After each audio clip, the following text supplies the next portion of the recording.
Donc, Parashat Emor, Tafshin Pedalet. Vayomer Adonai El Moshe, Emor El Kohanim Bene Aaron. Le Baruch a dit à Moshe, dis aux Kohanim, les enfants d'Aaron, Ve'amarta aleim, et tu leur diras, les nefesh lo yitama be'amav. Pour une personne, ils ne doivent pas se rendre impurs dans leur peuple.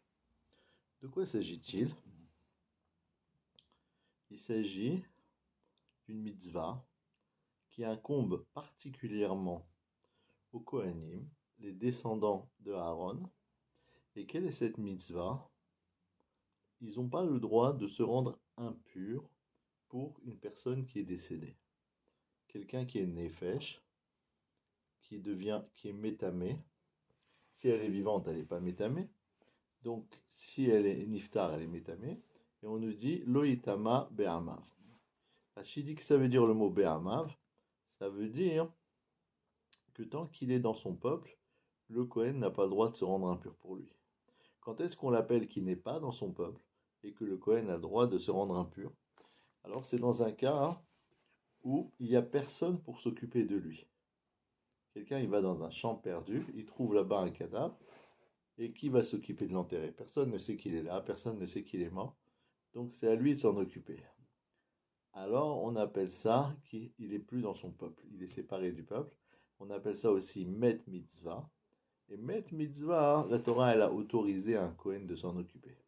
Mais à part cette exception, le Kohen ne peut pas se rendre impur, donc ne pas toucher un mort, ne pas s'occuper de lui.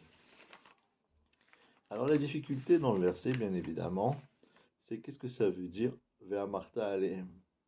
Parce que si ça veut dire qu'il faut parler aux Kohanim pour leur donner cette mitzvah, c'est déjà marqué Emor el Kohanim. Donc on aurait très bien pu dire Emor el Kohanim bene Aaron, les nefesh le itama be'amav. C'est très clair le pasuk. Qu'est-ce qu'on rajoute en disant Ve'amarta aleim? Rashi se pose la question.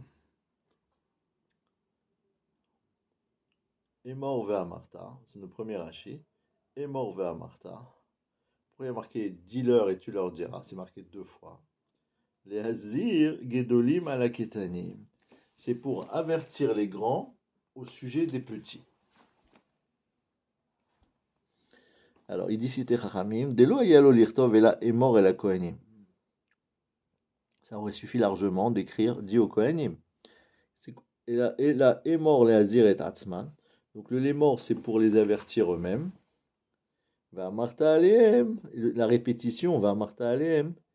C'est pour leur dire, maintenant, tu as autre chose à leur dire. Tu dois leur dire aussi, avertissez les enfants de ne pas être tamés. C'est un peu comme si, donc il y a deux manières de comprendre le Emor Ve'amarta. Il y a la manière simple, comme Rachid a l'air de le dire, c'est un rib, enfin comme Sifteh Chamim, pardon, a l'air de le dire que c'est un ribouille. Emor, c'est une mitzvah, Ve'amarta, c'est une autre. Donc un, ça concerne les Kohanim eux-mêmes, deux, c'est leurs enfants qui ne sont pas bar mitzvah. Ou bien, tout simplement, dis aux Kohanim, qu'est-ce que tu leur dis? Deux points ouvriers les guillemets. Ve'amarta aleim. Tu leur dis, tu leur diras. Et à qui ils vont parler les Kohanim? Aux autres Kohanim, c'est pas la peine. Donc ils vont parler aux enfants. Autrement dit, la Torah, elle est très makpid. Elle veut absolument que non seulement les Kohanim adultes ne se rendent pas impurs au contact d'un mort, mais même les enfants qui ne sont pas bar mitzvah, ils ne doivent pas non plus rentrer en contact avec un mort. Et sur ça, on dit les Azir Gdoim Alaktani. Alors il dit le Ramban, Rabbi Moshe ben Nachman, il rapporte le Lachon de Rashi, l'Azir Gedolim Alaktanim, Lachon Rashi, Midivri Rabotinu. Il cite qu'en fait, c'est extrait d'une parole de nos sages dans le traité Yebamot, Daf Kufyud Dalet. Ve'azara Azot, il explique le Ramban, Lomar, Shelo Nesayea, Betumat, Aktanim Biyadaim. C'est pour nous dire qu'on ne n'aide pas les ktanim à devenir tamés volontairement. Donc le sens simple, ça veut dire quoi? Si quelqu'un, par exemple, il est Cohen, et il avait, je sais pas quoi, un ballon de football, le ballon, il a roulé, il est rentré dans le cimetière, Lui, il peut pas rentrer parce qu'il est Cohen. Il peut pas dire à son fils, tiens, toi, tu es pas bar mitzvah. Tu as que 6, 7, 8, 9 ans, 10, 11 ans. Cours dans l'endroit là-bas, ramène-moi mon ballon, et comme ça, moi, je me serais pas rendu impur, mais toi, oui. Ça, tu n'as pas le droit, Beyadaim, de le rendre tamé. Ou baou basé à Zarot, Rabot, Batora. Il dit, on a en fait trouvé plusieurs fois des avertissements à ce sujet dans la Torah. Kefi Midrash Rabotenu, selon l'explication de nos sages. Bedam, Veshratzim, Vetuma. On a déjà vu que dans le dam, on ne doit pas donner à manger du sang aux enfants, on ne doit pas leur donner à manger des rampants, on ne doit pas les rendre impurs. Ou même Nilmod, l'école à Isurim chez Torah. Et donc de là, on apprend pour toutes les interdictions de la Torah. Chez l'on Nesaya Be'echad Mehem, chez Avru Ala Vaktanim. En aucun cas, on doit donner un petit coup de main pour que les enfants ils transgressent ça. C'est-à-dire, on va au restaurant cachère, on commande un menu pour les parents, on regarde le tarif, on dit ouh là là, c'est pas donné. En face du restaurant cachère, il y a un restaurant qui vend des névélotes très fautes, un restaurant tenu par des goyim. Eux, les prix c'est moins 50. Et on peut pas dire aux enfants, allez, tous les enfants qui sont moins de bar mitzvah, allez manger au restaurant d'en face, et papa il viendra payer. Là-bas c'est moins 50%, mais c'est tarif. Mais vous, c'est pas grave, vous n'êtes pas bar mitzvah. Non, chas v'shalom. Tu peux pas les forcer à manger du taref. Tu peux pas les inciter à manger du taref. Mais il nous précise le Rambam. Avalimi asuem le da'at atzman. Si jamais ils l'ont fait de leur propre initiative, en anu metzavim alehem le'afrisha. Chidouche. Si un enfant, on le voit rentrer, acheter un sandwich pas cachère dans un restaurant non cachère, et moi je le connais pas cet enfant, je sais que c'est un juif, je sais qu'il est à l'école juive d'en bas de chez moi, mais je le connais pas particulièrement, même si je le connais, mais c'est pas mon fils, alors j'ai pas à me mêler, j'ai pas à lui dire qu'est-ce que tu fais là, tu achètes du pas cachère mon fils. Non, non, non, il mange du pas cachère, il mange du pas cachère. On n'est pas metsavé à lave la frichot. En tout cas, on ne fait pas un issour d'oraïta si on ne l'a pas empêché. On ne peut pas nous reprocher, voilà, tu as vu qu'il allait manger non cachère, et bien qu'il n'est pas bar mitzvah, tu l'as laissé faire, donc tu as fait un issour. Non, tu n'as pas fait un issour. Tu n'as pas une mitzvah de la fricho. Veta makatu valpi midrasho. Et donc la raison du verset selon l'explication est mort à la Kohanim. Dit aux Kohanim que quoi, qu'ils vont pas se rendre tamé. Vetarzor vetomar alehem. Et tu dois répéter encore une fois qu'ils ne doivent shelo itameo. Ah, pourquoi tu leur dis deux fois? Veribouya azarot. Alors le fait qu'on multiplie les avertissements. Chez Etzavé la Aziram, chez Azirou kol bene Arom, nishmarin mise gamaktanim. Le ribouya azarot, c'est quoi? C'est qu'ils avertissent aussi les enfants de Aaron, c'est-à-dire non, pardon, que les Bnei Aaron, donc les Kohanim, ils avertissent également les enfants qui sont en bas âge. C'est quoi les enfants qui sont en bas âge? Qui n'ont pas l'âge de la bar mitzvah. Ok. Alors, une seconde.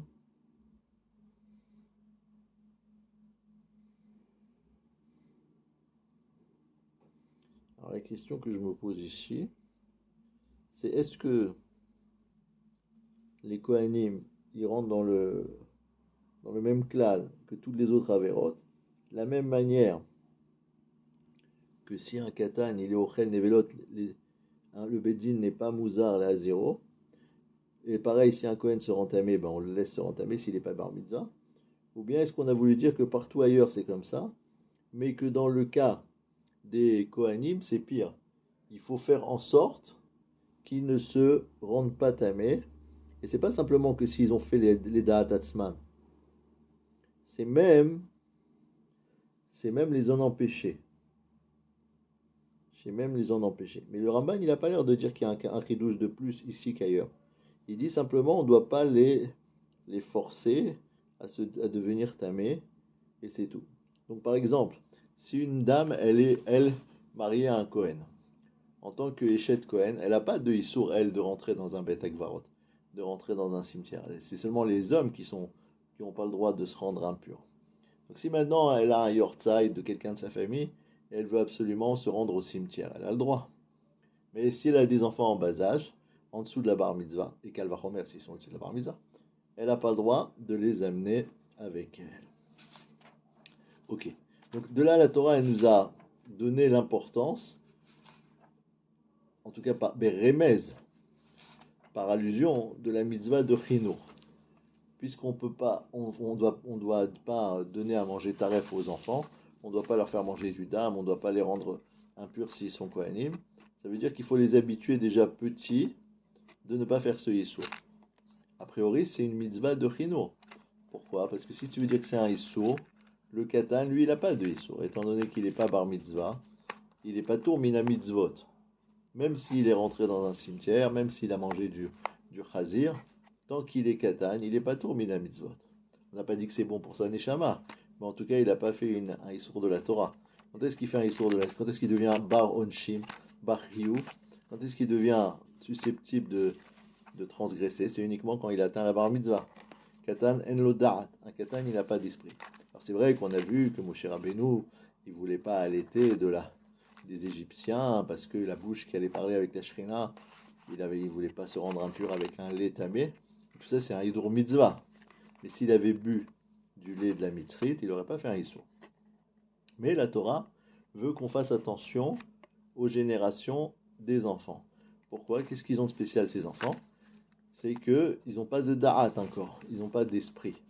Et donc, c'est pas parce que eux, sans leur da'at, ils sont considérés quittes s'ils transgressent la mitzvah, vu qu'ils l'ont pas fait volontairement. C'est une sorte de honnête quelque part, puisqu'ils n'ont pas d'esprit. C'est quoi la définition de honnête? La définition de honnête, c'est quelqu'un qui fait une avéra sans faire exprès. Complète, pas sans faire exprès, sans vouloir. Sans faire exprès, ça veut dire par exemple, il ne savait pas qu'aujourd'hui c'était Shabbat, il a allumé la lumière. Mais s'il s'était renseigné, il aurait su que c'était Shabbat. Ou bien il savait que c'était Shabbat, mais il ne savait pas qu'on n'avait pas le droit d'allumer la lumière. C'est vrai qu'il n'a pas fait exprès, mais s'il avait su étudier la lachot, il aurait appris qu'on n'a pas le droit de toucher. Mais par contre, c'est quoi honnête? C'est quelqu'un quelqu'un il est venu et il lui a dit si tu n'allumes pas la lumière, je te tue. Alors maintenant, pourquoi il allume la lumière? Pas parce qu'il veut allumer la lumière, c'est parce qu'on l'a forcé. Il veut pas mourir. Comme il y a marqué dans la Torah, Sharia, Seota Madam Vachai Baem, qu'un homme il doit transgresser une mitzvah pour ne pas en venir à mourir. Donc lui, il allume la lumière pour pas qu'on l'assassine. Alors ça s'appelle Honest. Honest, la Torah elle a rendu patour, Hamana patré. Pourquoi elle a rendu patour? Parce qu'on considère que c'est pas du tout son esprit qui est dans cette histoire. Et que dans le fait de toucher un interrupteur pendant Shabbat, c'est pas ça qui dérange Akadosh Baruch Hu. C'est pas que l'interrupteur il était sur le mode off et que maintenant il est passé sur le mode on. C'est pas ça le Chomer Haïsour. Le Chomer Haïsour, c'est que le juif n'avait pas le droit d'allumer et qu'il a désobéi à Akadosh Baruch Hu et en désobéissant, il a fait passer l'interrupteur de on à off, de off à on. Il a allumé, ou bien il a allumé le gaz, ou bien il a trié, ou bien il a fait n'importe quel des mélachot de Shabbat volontairement. Et ça, c'est la gravité, c'est le côté méside. D'accord? C'est pour ça que quand quelqu'un il est béchogeg, parce qu'il ne savait pas, c'est déjà beaucoup moins grave, puisqu'il n'y avait pas la volonté de transgresser. Il n'y avait pas, comme il y a marqué, chataim, vepeshaim, ve'avonot, il y a des dargol dans les fautes. Chet, c'est béchogeg, pesha, ve'avon, c'est bémézid. La personne, elle sait, elle le fait quand même. Et ça, c'est chamo. C'est pour ça que dans la Torah, tout ce qui est mézid, c'est chayav, ou bien malkout, ou bien karet, c'est des onashim chamorim, des punitions très graves sur la personne qui fait une avéra volontairement, sciemment. Plus que ça, le Rambam, il dit si une personne, elle avait aucune obligation, elle n'était pas forcée, aucune envie, elle s'est enfermée simplement dans une pièce pour transgresser une avéra, parce qu'elle a décidé de transgresser cette avéra. Pas parce que ça lui donnait spécialement envie, ou bien parce qu'on le forçait. Non, parce qu'il avait envie de transgresser cette avéra. Par exemple, il s'est décidé, par exemple, à dire, moi je vais goûter, c'est quoi le goût du chazir. J'ai jamais goûté, j'ai envie de goûter. J'ai pas faim spécialement, j'ai pas envie, c'est pas spécialement moins cher, mais il veut goûter. Il s'enferme dans une pièce et il se fait un sandwich de jambon. C'est pas simplement qu'il a mangé non cachère. Le Rambam, il dit, à chilel et Hashem. Il a fait une grave avéra qui s'appelle une profanation du nom d'Hachem. Ça s'appelle un chilul Hashem. Pourquoi c'est un chilul Hashem? Parce qu'il fait comme s'il n'avait pas comme si Hachem n'était pas là, comme s'il n'y avait pas d'ordre, comme s'il n'y avait pas d'interdiction. Comment tu peux te permettre de consommer quelque chose de pas cachère alors que Hachem l'a interdit? Si une personne, elle s'est trouvée dans un endroit, dans un avion, dans un bateau, quelque part. Et ça fait 2 jours qu'il n'a pas mangé. Et la seule chose qu'on lui propose, c'est du jambon. Et il a très très faim. Et il se dit, ben, si je mange pas ça, comment je vais faire, etc. Même s'il va pas mourir. Alors ça s'appelle pas Chilul Hashem. Pourquoi ça s'appelle pas Chilul Hashem? Parce qu'on a compris que s'il a transgressé, c'est parce qu'il était affamé. D'accord? Donc ça ne veut pas dire que c'est plus moutard. Mais s'il l'a fait dans sa cabine et que personne ne l'a vu, ça s'appelle pas Chilul Hashem. Par contre, s'il avait un repas cachère dans sa cabine, qui avait l'air délicieux, mais il a préféré prendre l'autre, alors ça s'appelle Chilul Hashem. Donc tout ça pour nous dire que la gravité d'une faute se mesure au, à la volonté d'aller contre la mitzvah d'Hachem. Et plus il y a une grande volonté, plus c'est grave. Et donc chez les enfants, étant donné qu'ils n'ont pas de da'at, ils n'ont pas de volonté, ils n'ont pas d'esprit. Donc quand ils font quelque chose, même s'ils te disent oui, je veux le faire, mais en vérité, ils n'ont pas encore la maturité, ils n'ont pas la responsabilité. Et donc c'est pour ça que la Torah a dit que Minastam, le katan, il est pas tour. Et plus que ça, hein, même si le Beddin passe et voit un katan qui est en train de faire un repas avec un rôti de lion, on n'a pas obligé de l'en empêcher. En Beddin mitzovim la fricho. Maintenant, est-ce que le père il est obligé mitzat chinour de dire mon fils c'est pas bien de faire ça? Probablement. C'est midera banane. Mais Minatora, le Beddin n'a pas une obligation de l'obliger et de le séparer, et peut-être même le père, je ne sais pas. En tout cas, ici on te dit que par contre les safot autobeyadaim, lui donner clairement qu'il se rappelle, oui mon père il me donnait toujours ça à manger, ça va l'éduquer dans le mauvais chemin. Alors ça c'est un Issur Minatora. Un Issur Minatora. Donc si par exemple quelqu'un, pendant Shabbat, il y a la lumière qui s'est éteinte, ou la casserole, la plaque s'est éteinte, la plaque chauffante s'est éteinte, et maintenant lui il a une soupe qui est devenue froide, et il s'en rend compte à l'heure du repas. Et maintenant il faudrait la faire recuire sur le plat, il faudrait la réchauffer. Ou bien le plat, le poulet il est cru, il a oublié de le mettre sur la plaque, il ne peut pas dire à son fils qui n'est pas bar mitzvah, vas-y fais-le toi. Parce que, à part le fait que il va y avoir un chilul Shabbat, ça va être cuit pendant Shabbat. À part ça, lui, il fait un Issour Minatora de dire à son fils, vas-y, mets-le. On ne parle pas là du Issour que l'enfant il fait. L'enfant, quand il met sur la plaque shabbatique, lui, il ne transgresse pas un Issour. Parce qu'il est katan, il est pato. Mais le père qui lui dit de transgresser, lui, le père, il transgresse un Issour d'oraita. Donc il faut faire attention, on fait un petit élargissement, à la manière dont on se comporte avec les enfants. Étant donné que les enfants n'ont pas un da'at, n'ont pas un esprit, c'est à nous de les mettre sur la bonne voie et de leur expliquer qu'est-ce qu'il faut faire et qu'est-ce qu'il ne faut pas faire. Et par extension, on va se rendre compte qu'en fait, ce n'est pas simplement l'adulte qui a une responsabilité vis-à-vis de l'enfant, mais c'est l'adulte qui a une responsabilité vis-à-vis de l'enfant qui est en lui. C'est-à-dire, même s'il n'y a pas d'enfant autour de lui, il n'y a que lui, il faut qu'il sache que quand il est tenté par des bêtises, par faire des avérotes ou quoi, c'est son dimion, c'est son imagination qui entre en jeu. Et donc, c'est son côté enfant. Son côté enfant. On est vendredi, par exemple, il sait que Shabbat, il ne faut pas ouvrir son magasin. Et donc, il va aller à la synagogue, il va faire la tfila, il va faire les émirotes, etc. Tout est très bien. Si un jour, il a un côté imaginatif en disant, ah non, mais cette semaine, c'est la foire de Paris, j'ai un stand là-bas, je ne peux pas m'en passer. Il y a 40 000 clients par jour et surtout le samedi, c'est un bénéfice qui est immense, je ne peux pas rater ça. Donc ce jour-là, il ne va pas faire Shabbat, il va prendre la voiture, il va aller à la foire de Paris, il va vendre ses meubles tranquillement, etc. Ça s'appelle du dimion, ça s'appelle de l'imagination. Il pense qu'il est maintenant en train de gagner de l'argent, et le soir, il voit tous les billets qui tombent, et les chèques, et les cartes bancaires, il a l'impression qu'il a gagné de l'argent. Mais il ne sait pas que le Shabbat, c'est Mekor Averachot, et que si quelqu'un il est Mechalel Shabbat, il fait un trou dans la bracha. Donc c'est exactement comme si quelqu'un, je sais pas moi, il avait on va dire un machal, il transportait un récipient avec un liquide précieux, mettons de l'essence ou du fuel, n'importe quoi, et en vendant ce fuel, il va gagner une fortune parce qu'il a des milliers de litres, et il y a quelqu'un qui lui dit, moi je te donne 100 euros si tu fais un trou dans le camion. Ah, le type il dit 100 euros, mais c'est de l'argent, ça vaut le coup, ou 1000 euros.